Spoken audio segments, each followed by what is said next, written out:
ஒரு சின்ன குழந்தை அவங்க அம்மா கிட்ட வந்து கேக்குறான், என்ன நான் என்னுடைய பள்ளிக்கூடத்துல என்னுடைய வகுப்புக்கு நான் தான் தலைவனாக என்னை தேர்ந்தெடுக்க போறாங்க.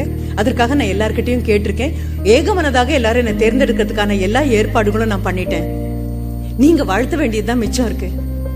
நீங்க என்ன வாழ்த்தணும் அம்மா. நான் பெரிய தலைவனா வரணும். வகுப்புக்கு முதல்ல தலைவனாகிறேன், அதுக்கப்புறம் பள்ளி தலைவனாகிறேன், அதற்கப்புறம் மற்ற தலைமை பொறுப்புகள் பின்னால வந்து சேரும்.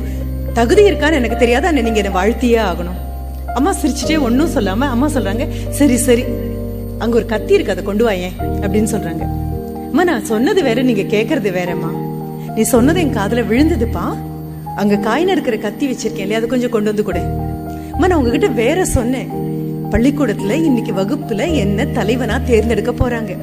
என் கூட போட்டியிடக்கூடிய இன்னொரு நபரும் இருந்தாரு. ஆனா மாணவர்கள் எல்லார்கிட்டையும் நான் பேசியாச்சு. இன்னைக்கு ஏகமனதா என்ன தேர்ந்தெடுக்கிறதுக்கான எல்லா ஏற்பாடுகளும் நான் பண்ணியாச்சு.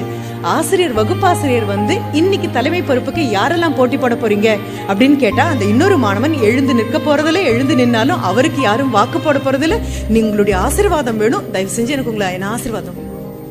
மறுபடியும் அம்மா அந்த குழந்தையோட கையை வாங்கி தன் உள்ளங்கையில வச்சுக்கிட்டு கண்ணுக்குள்ள பார்த்து சொல்றா, சரிதான் அங்க ஒரு கத்தி வச்சிருக்கேன், அதை கொஞ்சம் கொண்டு வந்து கூட அப்படின்னு சொல்றாங்க. சரி கத்தியை கொண்டு வந்து குடுக்கற வரைக்கும் அம்மா வேற பேச்சுக்கு போக போறதில்ல, வாழ்த்து சொல்ல போறதில்ல, தலையை கோதி விட போறதில்ல, தோலை தட்டுறது போல நீ தாண்டா வாழ்க்கையில வெற்றி அடைவேன்னு சொல்ல போறது இல்லைன்னு புரிஞ்ச மகன் ஓடி போறாரு. போய் கத்தியை கொண்டு வந்து கொடுக்குறாரு. அம்மா அந்த பையனை பார்க்காமயே கையை நீட்டி வாங்குறாங்க. வாங்கினதுக்கு அப்புறம் இந்த கைக்கு கத்தியை கொண்டு வந்துட்டு, நல்லா இருப்பேன், தலைவனா இருக்கிறதுக்குள்ள எல்லா தகுதியும் உனக்கு இருக்கு. குழந்தை திருப்பி கேட்கிறாமா, நீ பார்க்க கூட இல்லமா என்ன, நான் சொன்னது நீங்க கேட்டீங்களான்னு கூட தெரியாது. ஏதோ கத்தியை கொண்டான்னு 3 தடவை சொன்னீங்க. ஓடி போய் காயின் இருக்கிறதுக்கான கத்தியை கொண்டு வந்து கொடுத்தேன். கத்தியை வாங்கின அடுத்த நிமிஷம் நீங்க என்ன சொன்னீங்க அப்படின்னா, ஆஹா தலைவனாக இருக்கிறதுக்கு எல்லா பொறுப்பும் இருக்கு, உனக்கு தகுதி இருக்கு, போயிட்டு வாங்க. அது எப்படிமா கத்தியை கொடுத்து அடுத்த நீங்க கண்டுபிடிச்சீங்க? அம்மா சொன்னாங்க, நான் உங்ககிட்ட இது வரைக்கும் சொல்லி கொடுத்தது இல்லை. ஆனா நான் யாராவது கத்தி கேட்டாங்கன்னா எப்படி கொடுப்பேன்னு நீ கவனிச்சிருக்கேங்கிற விஷயத்த நான் பார்த்தேன். கூர்மையான பகுதியை உன் கையிலையும் கத்தியினுடைய கைப்பிடிய வாங்குறவங்க பக்கமும் திருப்பி கொடுத்துட்ட அப்படின்னு சொன்னாலே கண்டிப்பாக தலைவனாக வேண்டிய எல்லா பொறுப்பும் உங்ககிட்ட இருக்கு, தகுதிகளும் உனக்கு அமைஞ்சு. இதுதான் பருவத்தை பயிர் செய். பக்கத்துல குழந்தைய மடியில உட்கார வச்சு காதுக்குள்ள இப்படி இருக்கணும், அப்படி இருக்கணும், அப்படி இருக்கணும், இப்படி இருக்கணும்னு நீங்க ஒவ்வொரு நாளும் குழந்தைக்கு ஓதினாலும் குழந்தை காது வழியா கேட்கறத விட கண் வழியாக கேட்கும். கண் வழியாக நம்ம பார்க்கும்னு நினைக்கிறோமே தவிர கண் வழியாக குழந்தை கேட்கும். உங்களுடைய சின்ன சின்ன சலனங்களையும் சின்ன சின்ன அசைவுகளையும் சின்ன சின்ன பதட்டங்களையும் குழந்தை பார்த்துக்கிட்டே இருக்கும்.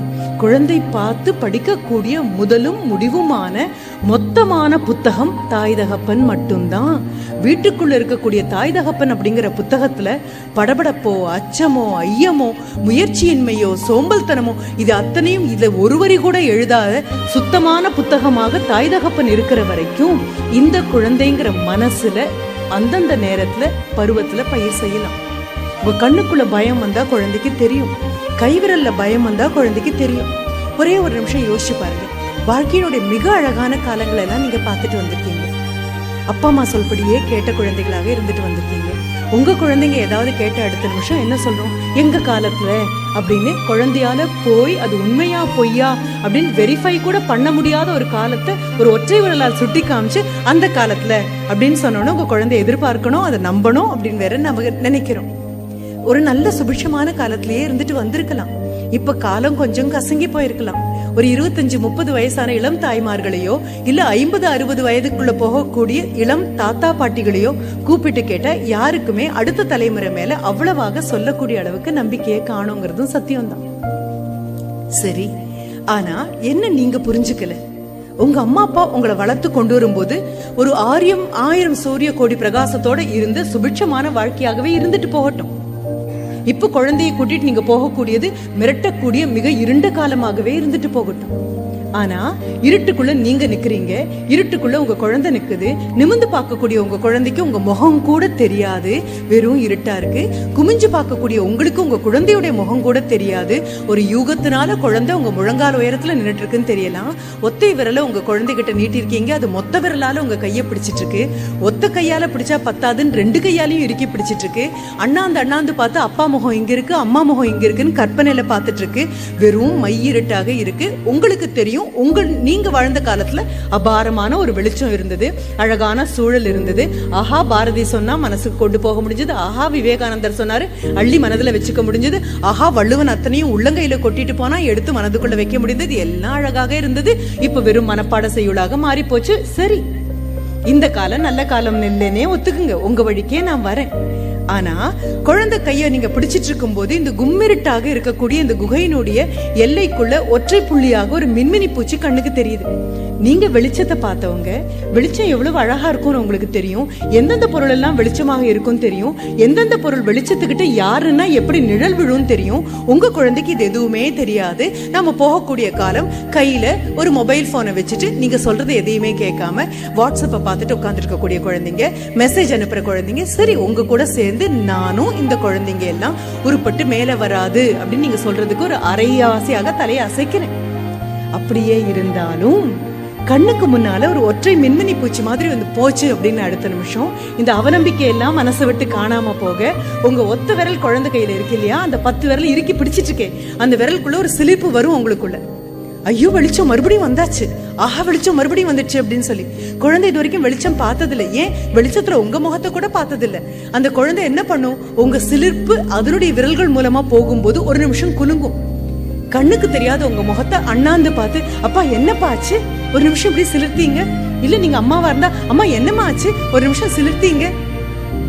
என்ன சொல்ல போறீங்க? இது வரைக்கும் வெளிச்சம் பார்க்காத குழந்தைகிட்ட வெளிச்சம் மாதிரி எதையாவது ஒன்று கற்பனை பண்ணி சொல்ல போறீங்களா? வெளிச்சமே உலகத்துல கிடையாது அப்படின்னு சொல்ல போறீங்களா? இல்ல அந்த மின்மினி பூச்சி வெளிச்சத்தையாவது உங்க குழந்தைக்கு காட்டணும்னு சொல்லி அள்ளி அரவணைச்சு குழந்தைய இடுப்புல தூக்கி வச்சுட்டு, அங்க பாத்தியா ஒத்த புள்ளியா தெரியுதே அதுதான் வெளிச்சம், நீயும் நானும் கொஞ்சம் கொஞ்சமா அதை நோக்கி பக்கத்துல போக ஆரம்பிச்சோம் அப்படின்னா தூரத்துல தெரியக்கூடிய ஒற்றை வெளிச்சம் பக்கத்துல போக போக பெரிய ஒரு சூரிய பிரகாசமா கூட இருக்கலாம் அப்படின்னு நம்பிக்கைய விதைக்க போறீங்களா? குழந்தை பக்கத்துல நிற்கும் பொழுது, வீட்டுல அதை சுத்தி 10 பேர் பெரியவங்க நிற்கும் பொழுது மீண்டும் மீண்டும் நம்ம வாய்க்குள்ள வரக்கூடிய வார்த்தைகள்ல எந்த விதமான ஆரோக்கியமான நம்பிக்கை தரக்கூடிய வார்த்தையும் இல்லைன்னா குழந்தை எப்படி நாளைய பொழுது கண்ணை திறந்து பார்க்க முடியும்? பருவத்தே பயிர் செய்யலாம், ஆனா பருவத்தே பயிர் உங்க மனதுல விளைஞ்சிருந்தா மட்டும்தானே நாத்து பிடுங்கி அந்த குழந்தை மனசுல வைக்க முடியும். இது புரியாம தான் நம்ம என்ன பண்றோம், என் குழந்தை இந்த வார்த்தை பேசணும், என் குழந்தை நல்லதே பேசணும், என் குழந்தை நல்ல மாதிரியே நடந்துக்கணும் அப்படின்னா பக்கத்து வீட்லயும் அடுத்த வீட்லயும் எதிர்த்த வீட்லயும் இருக்கிறவங்களெல்லாம் பார்த்து குழந்தை வளராது. உங்களை பார்த்து மட்டும்தான் வளரும். தூளிய பிரிச்சு குழந்தைய பார்த்து அது முழிச்சிட்டு கண்ணை திறக்கும் போது பளீர்னு சிரிக்கக்கூடிய உங்க முகத்தை பார்த்து மட்டும்தான் குழந்தை வளரும். நீங்க சிரிச்சா மட்டும்தான் அந்த குழந்தைக்கு சிரிப்பு. நீங்க முகத்தை சுருக்கினீங்கன்னா அந்த குழந்தைக்கு முகம் சுருங்கும். அது 5 மாச குழந்தையாக இருந்தாலும், 5 வயசு குழந்தையாக இருந்தாலும், 10 வயசு குழந்தையாக இருந்தாலும் உங்க மனதுல பருவம் தவறாமல் பயிர் செய்து கொண்டே இருந்தா மட்டும்தான் உங்க குழந்தை மனதுல அந்த நாத்தை பிடுங்கி உங்களால நட முடியும். ஆரோக்கியமான பயிர்களாக நீங்க இருந்து அந்த ஆரோக்கியமான பயிர்கள்ல இருந்து ஆரோக்கியமான விதைகள் வரும் பட்சத்தில் மட்டும்தான் ஆரோக்கியமான விதைகளை குழந்தைங்க மனசுல நம்மளால தூவ முடியும். குழந்தைய பார்த்து இதை பண்ணுன்னு சொல்றதுக்கு முன்னால கண்ணாடியை பார்த்து உங்ககிட்ட இதை பண்ணு அப்படின்னு ஒரு நிமிஷம் சொல்லக்கூடிய தைரியம் உங்களுக்கு இருக்கான்னு அலசி பார்க்கணும். இன்னைக்கு அது இல்லாத வரைக்கும் என் குழந்தை எப்பொழுதுமே மொபைல் வச்சுட்டு இருக்கு, என் குழந்தைக்கு எப்பவுமே கோவம் வருது, 11 வயசு குழந்தை சீத்துன்னு விழுது, பொங்கி பொங்கி வருது, கோவமான கோவம் வருது, எங்கிருந்து படிக்கும்? ஆண்டவன் கோவமா ஒரு குழந்தைய படைக்கல, கோவத்தோட குழந்தை இறங்கி வரல. உங்க உடம்புல இருந்து மருத்துவச்சியோ அல்லது அந்த மருத்துவரோ குழந்தைய வெளியில எடுத்து காமிச்ச போது நான் உயிரோடு இருக்கேங்கிறதுக்காக மட்டும்தான் அந்த குழந்தை அழுதுதே தவிர கையை காலை உதச்சிட்டு கதறிட்டு கோவத்தை வெளிப்படுத்தவே இல்லை. ஆனா 5 மாச குழந்தைக்கு கோவம் வருதுன்னு நமக்கு ரொம்ப பெருமை, 6 மாச குழந்தைக்கு கோவம் வருதுன்னு ரொம்ப பெருமை.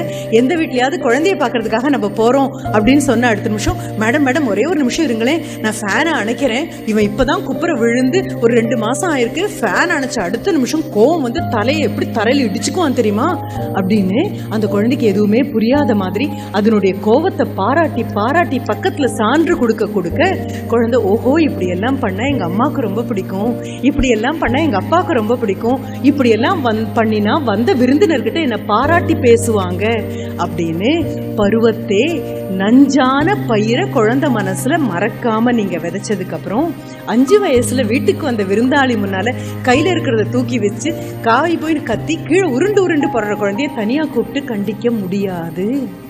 பருவத்தை பயிர் செய் அப்படின்னா ஏதோ நெல் விதைக்கிற மாதிரியும், சோளம் விதைக்கிற மாதிரியும், கம்பு விதைக்கிற மாதிரியும், ராகி விதைக்கிற மாதிரியும் இல்லை. பருவத்தை பயிர் செய்ய ஆரம்பிச்சோம்னா பக்கத்துல நின்னு பார்க்கணும். பொழுது போகாம உங்களாலையும் என்னாலையும் விலக முடியாது. மறுபடியும் ஒரு அம்மா கிட்டேயே வரலாம்.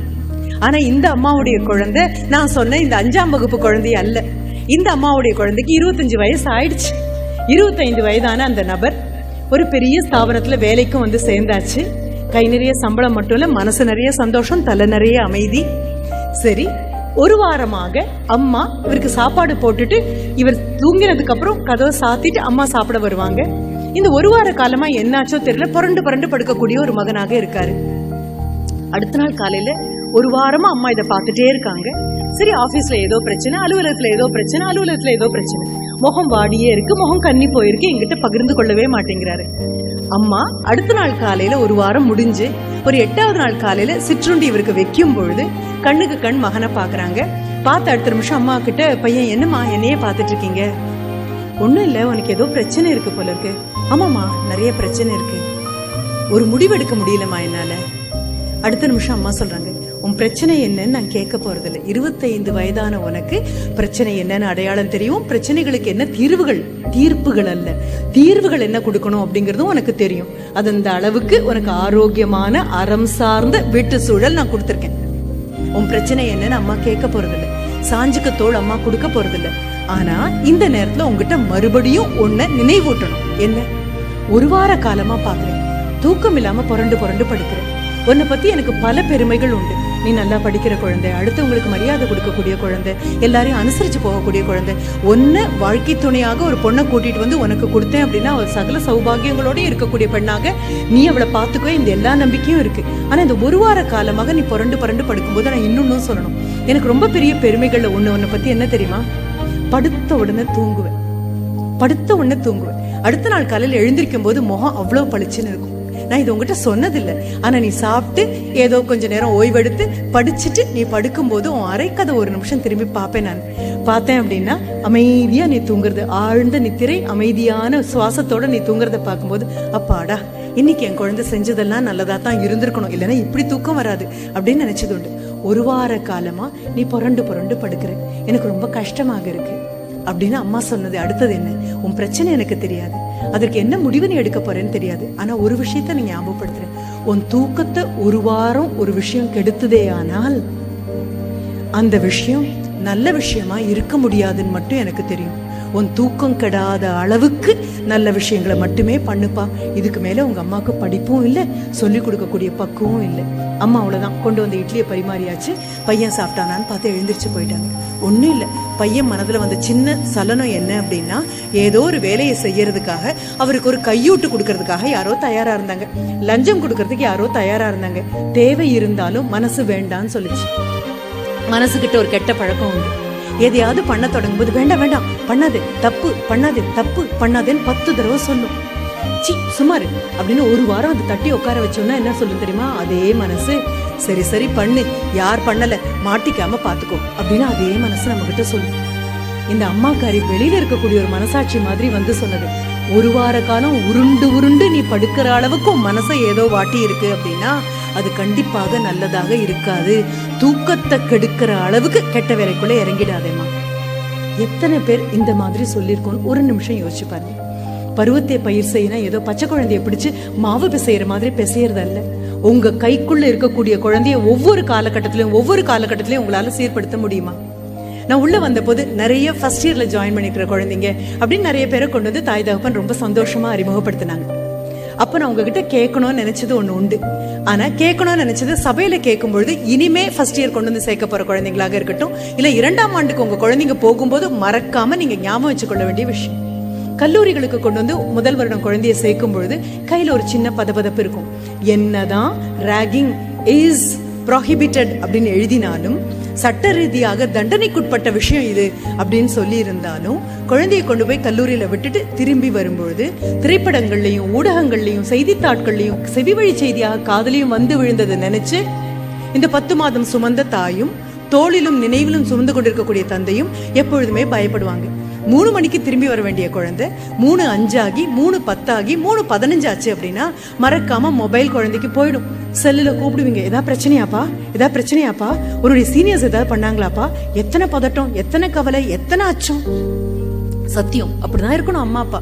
ஆனா உங்க குழந்தை ஃபர்ஸ்ட் இயர்ல இருந்து செகண்ட் இயர் போற அன்னைக்கு முதல் நாள் எந்த தாய் தகப்பனாவது பக்கத்துல உட்காந்து, இங்க பாரு போன வருஷம் இதே நேரம் நீ ஃபர்ஸ்ட் இயர்ல கொண்டு போய் உன்னை விட்டுட்டு ஒவ்வொரு நாளும் நீ திரும்பி வரும்போதெல்லாம் கொஞ்சம் பயமா இருக்கும். ஒரு 3 மாசம் நீ காலேஜ்ல பழகுற வரைக்கும் எனக்கு ஒரு சின்ன அச்சம் மனசுக்குள்ள இருந்துட்டே இருந்தது. ஐயோ, அதே மாதிரி இப்ப ஃபர்ஸ்ட் இயர்ஸ் வந்திருக்காங்க, உன்னுடைய நண்பர்கள்னு 10 பேரை சேர்த்து வச்சுட்டு வேற தாய் தகப்பன் நெஞ்சில தயவு செஞ்சு நெருப்பள்ளி போட்டுடாதேன்னு ஒரு அம்மாவோ அப்பாவோ உங்க குழந்தைகிட்ட சத்தியம் வாங்கியிருந்தீங்கன்னா பருவத்தே பயிர் செய்யறீங்கன்னு அர்த்தம். என் குழந்தை செகண்ட் இயர் போன அடுத்த நிமிஷம் எனக்கு அதை பத்தி கவலை இல்லை. பக்கத்து வீட்டு குழந்தை 10ஆம் கிளாஸ் படிக்கும் போது எனக்கு அது பிரச்சனையே இல்லை. என் குழந்தை எல்கேஜி படிக்கும் போது அது மிகப்பெரிய பிரச்சனையாக எனக்கு இருக்கும். என்ன பண்றோம், நான் அந்த இடத்தை தாண்டுற வரைக்கும் மிக உறுதியாக இருப்பேன். அந்த இடத்தை நான் தாண்டியாச்சு அப்படின்னா என்னை விட பலவீனமான ஆள் யாரும் இல்லை. அனுபவத்துக்கு அப்பாற்பட்டு போகாம நான் மறுபடியும் சொல்றேன். எனக்கு இன்னொரு சின்ன அனுபவமும் கிடைச்சது. கோயம்புத்தூர்ல இருந்து மயிலாடுதுறை வரைக்கும் போகக்கூடிய அந்த ஜன்சதாப்தி எக்ஸ்பிரஸ் பார்த்திருப்பீங்க. 2 பேர் உட்காரக்கூடியது, 3 பேர் உட்காரக்கூடியது, அந்த மாதிரி இருக்கும். நாங்க பின்னால உட்காந்துருக்கோம். எங்களுக்கு முன்னால ஒரு 18 வச்சுக்கலாம், கண்டிப்பா ஃபர்ஸ்ட் இயரோ செகண்ட் இயரோ படிக்கக்கூடிய ஒரு குழந்தை. நான் சொல்றதுக்கு என்ன காரணம் அப்படின்னா, உருவத்தால வளர்ந்தாலும் மனது பக்குவப்படாமல் அபாயகரமான மன முதிர்ச்சியின்மை உள்ள எல்லாரையுமே குழந்தைகளா நினைச்சு பார்த்தா மட்டும்தான் மன்னிக்க கூடிய தைரியம் நமக்கு வருது. இல்லைன்னா கண்டிக்கவும் வேணும், கண்டுக்கவும் வேணும், தண்டிக்கவும் வேணும். அவருக்கு ஜன்னலோரம் ஒரு சீட்டு கிடைச்சிருக்கு. உலகத்தை பத்தி அவருக்கு எந்த கவலையுமே இல்லை. காதுவும் கேட்காம இருக்கிற மாதிரி காதுக்குள்ளேயும் எதையோ போட்டாச்சு. கைவசம் இருக்கக்கூடிய பொருள் இருந்து வரக்கூடிய பாட்டை கேட்டுட்டு உட்காந்துட்டு இருக்காரு. அவரும் உங்களுடைய அம்மாவும் கூட பயணிக்கிறாங்க போல இருக்கு. அதுக்கு அடுத்தது ரொம்ப சாதாரணமா உங்க வீட்லயும் எங்க வீட்லயும் நீங்க பார்த்திருக்க கூடிய வயது முதிர்ந்த ஒரு 70 வயது ஒரு நபர். மிக சாதாரணமான ஒன்று. நமக்கு என்னமோ எல்லாரையும் இவங்களெல்லாம் பெருசுன்னு கூப்பிட்டு நச்சுன்னு கூப்பிட்டு பழகி போயிட்டோம். எனக்கு முன்னால பேசின ஐயா சொன்னது நான் இந்த மாதிரி இந்த இல்லத்துக்கு போனேன், நம்ம எல்லாம் அங்கதானே போக போறோம் அப்படின்னு. உங்க எத்தனை பேர்கிட்டயும் நான் மறுபடியும் சொல்றேன், முதியோர் இல்லங்கள் எனக்கு மனதுக்கு மிக மிக நெருக்கமான விஷயங்கள். என்ன காரணம் தெரியுமா? முதியோர் இல்லத்துல முதியவர்களே கிடையாது, முதியோர் இல்லத்துல புலம்பல்கள் கிடையாது, முதியோர் இல்லங்கள்ல பெருசுகள் கிடையாது. என்னை விட 10 வயசு சின்னவங்க முன்னால எனக்கு முழங்கால் வலிக்குது, முதுகு வலிக்குதுன்னு சொன்னாதானே எப்ப பார் புலம்பல்.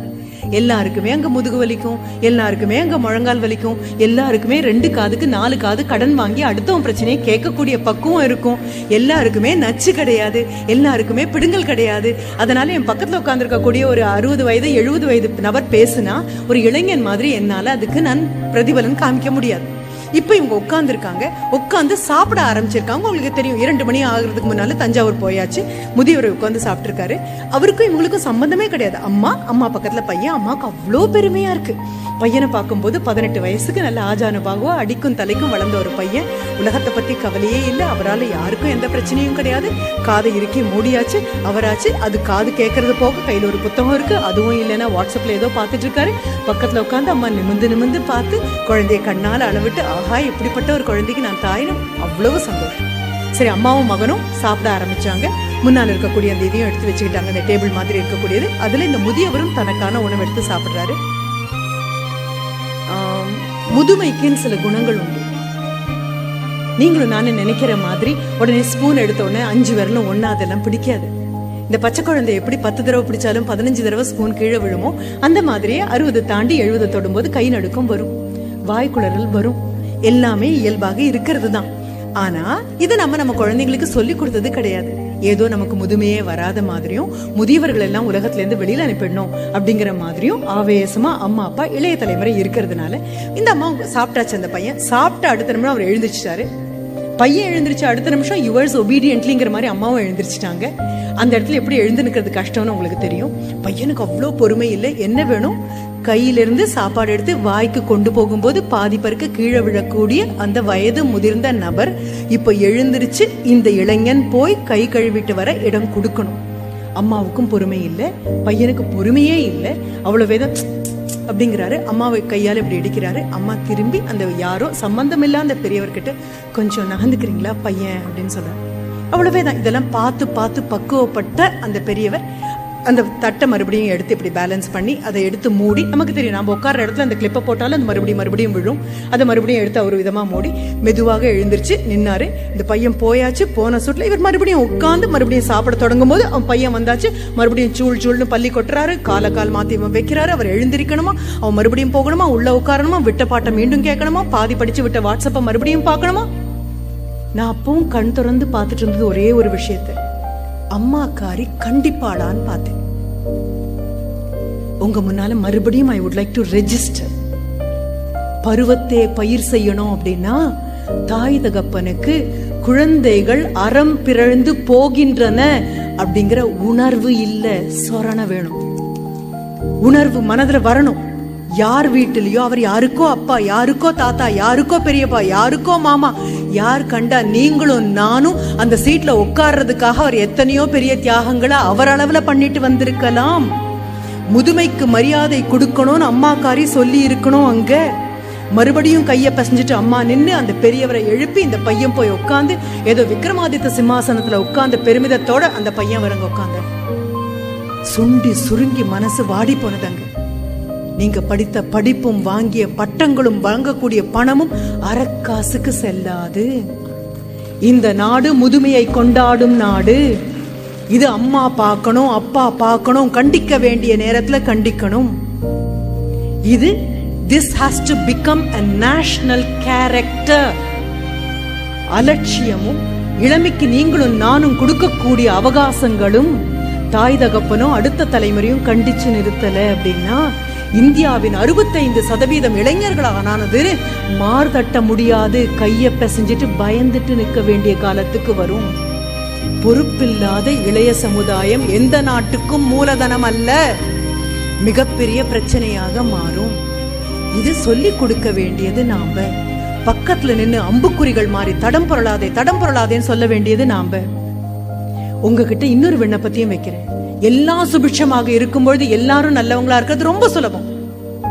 எல்லாம் கஷ்டமாக இருக்கும் பொழுதும் நல்லவனாக இருந்தா மட்டும்தான் தக்க பருவம் பார்த்து ஆரோக்கியமான சிந்தனைகளை நீங்க பயிர் செஞ்சிருக்கீங்க.